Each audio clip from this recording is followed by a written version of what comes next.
And our first is this. It comes to us from Jared, who writes, "Hey, John and team. Hope you're doing well.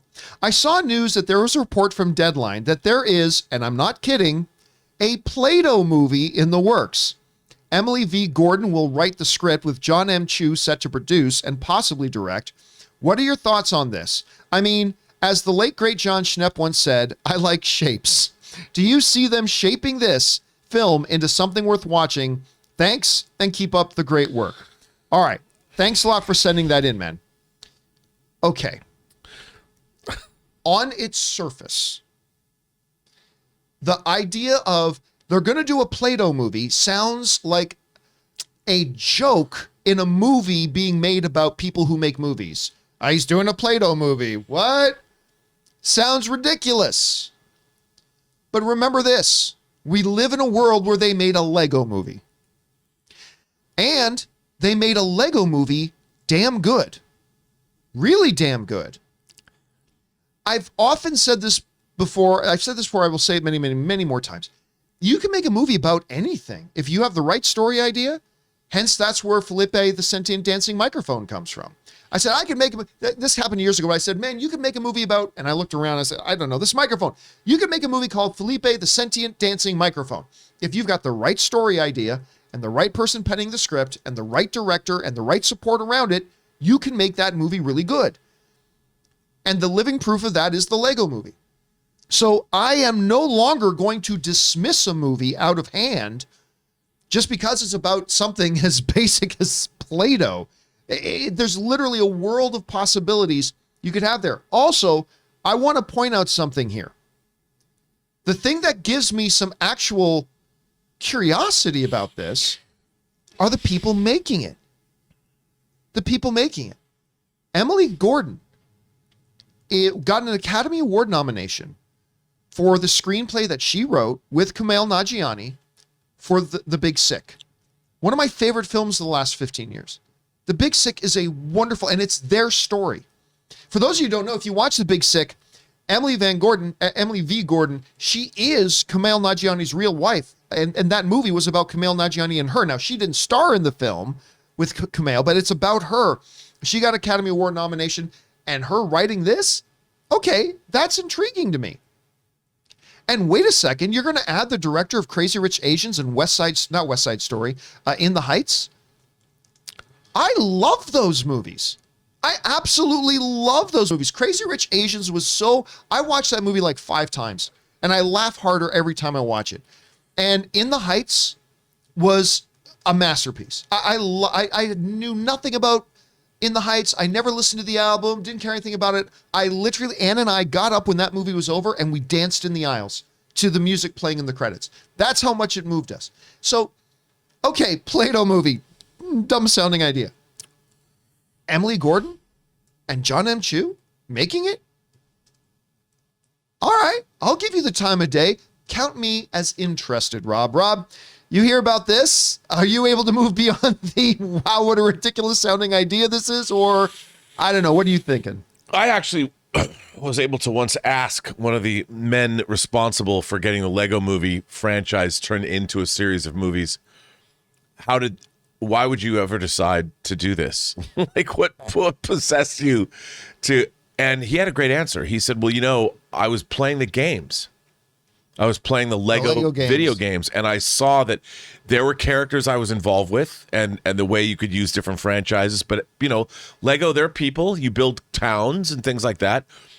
I could see that. And when he said that, it made perfect sense to me. I'm like, well, of course. What a genius idea to then go after the rights for Lego, and the rest is history. But Play-Doh.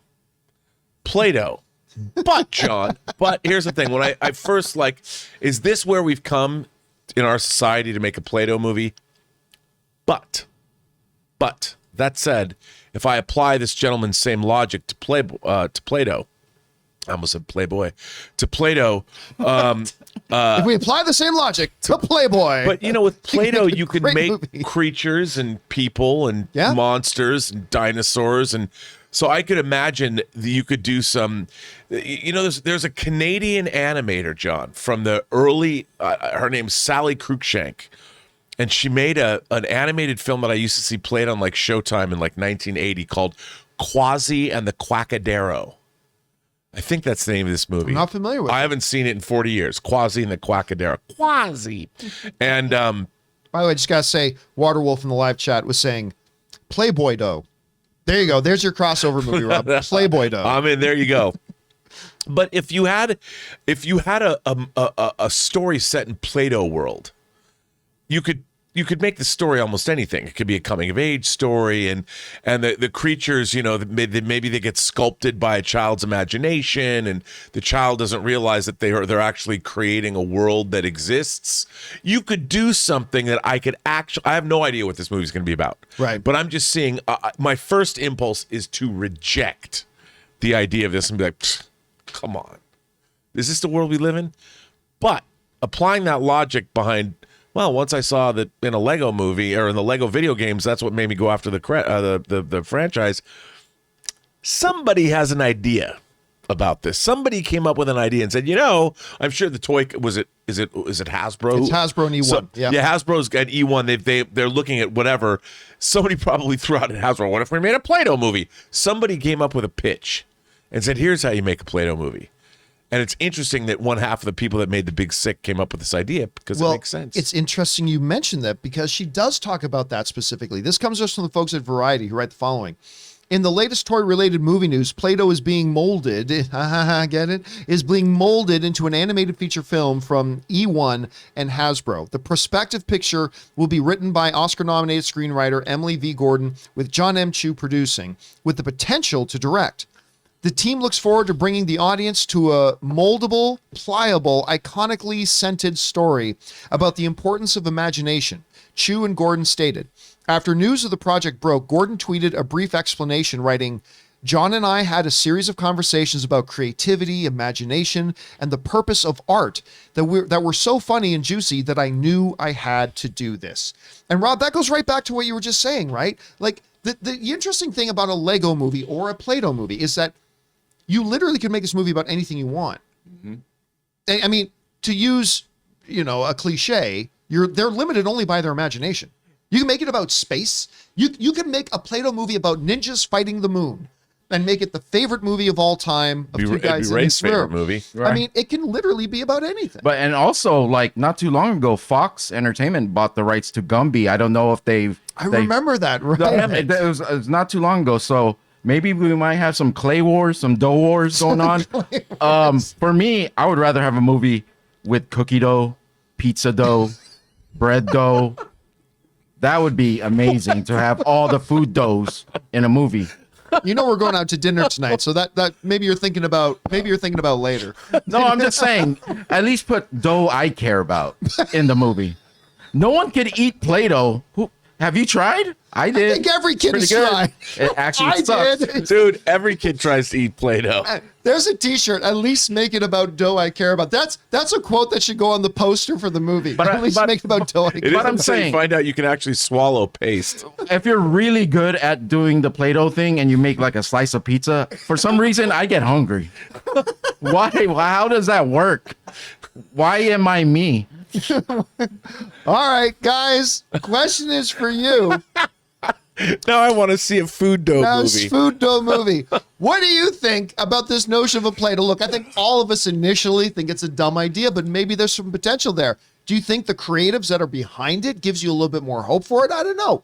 What do you guys think about it? Whatever your thoughts are, jump on down to the comment section below and leave your thoughts there. We want to take a moment and thank the sponsor of this video, ExpressVPN. Now, guys, does it make sense that the same company who controls half the online retail also passively eavesdrops on your private conversations at home? Or what about the idea that a single company controls 90% of the internet searches, runs your email service, and gets to track everything you do on your smartphone? You guys know that big tech is more powerful than most countries are, and they profit by exploiting your personal data.